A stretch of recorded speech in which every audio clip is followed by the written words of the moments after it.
You ask Tiger to solve. This deals with linear equations with one unknown. The final result is x equals -1.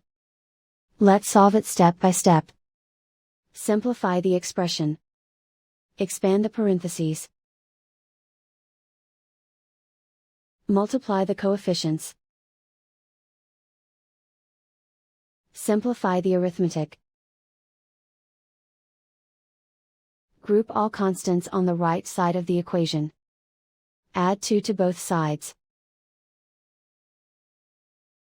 Simplify the arithmetic.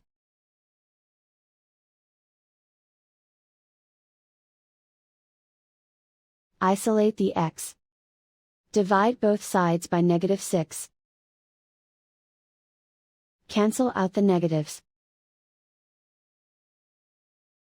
Simplify the fraction. Move the negative sign from the denominator to the numerator. Simplify the fraction. And so the final result is x equals -1.